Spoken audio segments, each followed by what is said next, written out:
आप सभी सनातन जन को जय माता दी, जय श्री राधे। आज हम जानेंगे दशमी तिथि कितनी तारीख की है, दशहरा की पूजा का शुभ मुहूर्त और अस्त्र शस्त्र की पूजा का शुभ मुहूर्त क्या है, रावण दहन का शुभ मुहूर्त क्या है और दशमी तिथि की संपूर्ण पूजा विधि और सरल पूजा विधि क्या है, यह भी जानेंगे।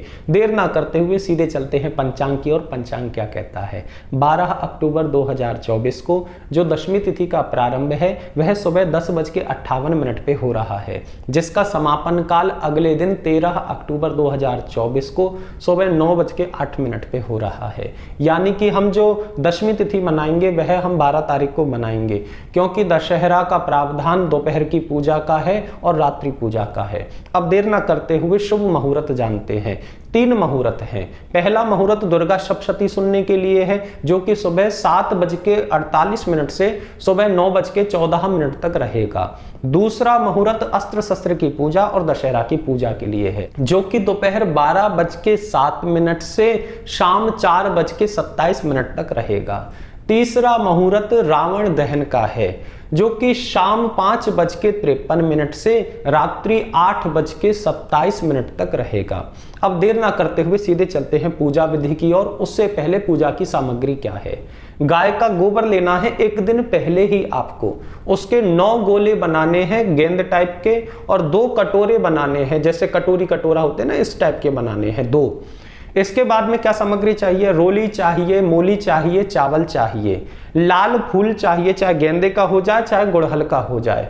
साथ में केले चाहिए और प्रसाद में हमें चाहिए, जैसे मीठे आप चावल बनाते हो ना, ऐसे ही गुड़ के मीठे चावल बनते हैं, वह हमें प्रसाद रूप में चाहिए। अब देर ना करते हुए सीधे चलते हैं पूजा की ओर। पूजा कैसे करनी है?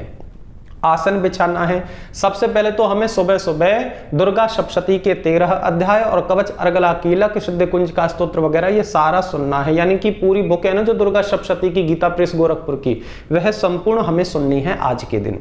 फिर इसके बाद में दोपहर को हमें पूजा करनी है। आसन बिछाना है, बैठ जाना है, खुद को पवित्र करना है जल छिड़क करके। फिर इसके बाद में सुंदर लाल सूती वस्त्र बिछाना है, उस पे माता जी की प्रतिमा स्थापित करनी है और भगवान शंकर की प्रतिमा स्थापित करनी है उनकी बगल में, यानी कि दाहिनी ओर। ये देखो, ये मेरा बायां है और ये मेरा दायां है। अब जरा समझ लेना पूजा कैसे करनी है ध्यान पूर्वक। तो भगवान की दाईं ओर यानी हमारे बाईं ओर 9 गोले बनाए हैं जो गोबर के, वह स्थापित करने हैं।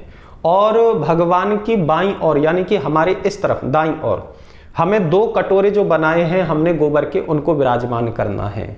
अब पूजा कैसे करनी है इसको जरा ध्यान से सुनो। भगवान को पहले स्नान करवाना है जल छिड़क करके, फिर सूती वस्त्र से उनको पोंछना है। फिर उसके बाद में 9 गोलों पे, मैया पे, भगवान शंकर पे और जो कटोरा है उन दोनों कटोरों में हमें मूली को छोड़ना है वस्त्र के रूप में, यानी वस्त्र रूप अर्पित करना है। मूली तोड़नी है, इन सभी पे वस्त्र रूप में अर्पित कर देनी है। फिर इसके बाद में इनको चंदन अर्पित करना है, लाल चंदन अर्पित करना है। लाल चंदन लगा देंगे भगवान शंकर के। देखो लाल चंदन तो है नहीं, रोली है हमारे पास में, भगवान शंकर के मत लगाना, उनके चरणों में स्थापित करना इस रोली को। फिर इसके बाद में अक्षत अर्पित करने हैं। फिर इसके बाद में केले का फल अर्पित करना है और इसके बाद में प्रसाद अर्पित करना है। जो चावल है ना वह थोड़े थोड़े चावल सब पे अर्पित करने हैं, और जो एक कटोरा है आपका गोबर का तो उसमें थोड़े से ज्यादा चावल डाल देने हैं। फिर इसके बाद में हाथ में जल लेना है, हाथ धो लेना है। अब इसके बाद में दीपक जलाना है और इनको धूपम दीपम दर्शयामी करना है, यानी धूप दीप दिखाना है। फिर इसके बाद में अस्त्र शस्त्र का पूजन करना है। अस्त्र शस्त्र ना हो तो चाकू छुरी इत्यादि ये भी आप ले सकते हो। इस पे भी जल छिड़कना है। जल के बाद में वस्त्र अर्पित करना है मूली के रूप में। फिर टीका लगाना है, अक्षत लगाने हैं और थोड़े से वह मीठे चावल चढ़ा देने हैं। अब इसके बाद में संकल्प करना है, हाथ में जल लेना है और कहना है, हे देवी माता, हे भगवान शंकर प्रभु, हम आपके चरणों में हैं। आज नवरात्रि का 10वां दिन है, विजयदशमी है। भगवान राम ने रावण पे विजय प्राप्त की। हे प्रभु, जैसे बुराई पे अच्छाई की जीत हुई वैसे ही हमारे जीवन से बुराइयां चले जाएं और अच्छाइयों की जीत हो जाए हमारे जीवन में। प्रभु, हम ये कामना करते हैं आपसे, सदैव हमारी रक्षा करते रहिए और हमको प्रेरणा दीजिए कि जिससे हम गलत लोगों से दूर रह सकें, गलत संगत से दूर रह सकें। प्रभु, ऐसी हमारी मति, हमारी बुद्धि कर दीजिए। भगवान से फिर कहना है समस्त संसार पे और हमारे परिवार पे अपनी कृपा बनाए रखें प्रभु। हे शिव भगवान, हे माता, आपके चरणों में बारंबार प्रणाम है। इतना कहकर के वह जल उनके चरणों में अर्पित कर देना है। इसके बाद में 10 अध्याय सुनने का बड़ा महत्व है। दुर्गा सप्तशती तो आपने सुबह सुन ली, लेकिन अब आप सुनोगे 10 अध्याय। 10 अध्याय वह कौन से हैं? रुद्राष्टाध्यायी के। रुद्राष्टाध्यायी के 8 अध्याय, एक शांति अध्याय और एक स्वस्ति प्रार्थना अध्याय। यह कुल मिला के 10 अध्याय होते हैं। 10वीं के दिन सुनने का बहुत ही प्रावधान है, बहुत ही महत्व है। यह आपको सुनना है। फिर इसके बाद में जल लेना है, धरती पे छोड़ना है और गोमुख बना करके या हाथ से वह जल ले करके आंख पे लगाना है और माथे पे लगाना है।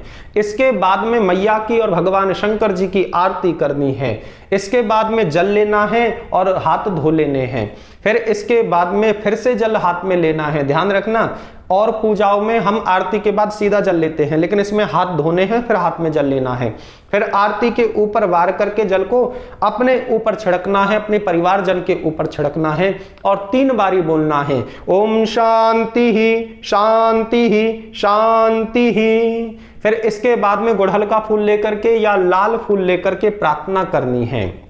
प्रार्थना में बोलना है कि हे प्रभु, हमें कुछ भी नहीं आता है, ना मंत्र आते हैं, ना पूजा की विधि आती है, ना हमें कुछ चीज का ज्ञान है। प्रभु, जो भी कुछ त्रुटि हुई हो उसे क्षमा करें और हमारी पूजा को स्वीकार करें। इतना कह करके वह पुष्प उनके चरणों में अर्पित कर देने हैं।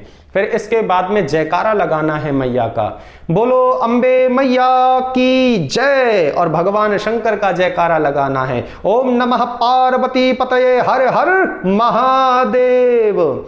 इसके बाद में प्रणाम करना है और 10 परिक्रमा लगानी है पूजा स्थल की। 10 परिक्रमा लगाने के बाद में जो लाल फूल थे और या आपने गुड़हल का फूल लिया था, उसकी माला इन सभी पर अर्पित करनी है। 9 गोलों पे अर्पित करनी है, देवी मैया पे अर्पित करनी है, भगवान शंकर पे अर्पित करनी है और उन 2 कटोरों पे अर्पित करनी है। अब करना क्या है, रात्रि में जब रावण दहन का समय आएगा तो वह 9 गोला जो कि गोबर के बनाए थे, साथ में 2 कटोरे जो बनाए थे गोबर के, वह सब रावण पे अर्पित कर देने हैं ले जाकर के, यानी कि वहां जाकर के विसर्जन कर देना है। कुल मिला के बात यह है, रावण के साथ में वह दहन हो जाएंगे। अब इसके बाद में जो मीठे चावल है ना, जो उसका जो प्रसाद है, जो सबको वितरण होगा, वो रावण दहन के बाद में होगा। बस इतनी सी विधि है, ये आप कर लो। ये दशमी की विधि है और फिर एकादशी को आपको व्रत करना है। फिर द्वादशी को जाकर के पूरा विसर्जन सामग्री का महत्व होता है। आज की इतनी सी पूजा यहीं पर समापन काल होता है। आप सभी को विजयादशमी की हार्दिक शुभकामनाएं। जय मां दुर्गा, जय मां भवानी, हर हर महादेव।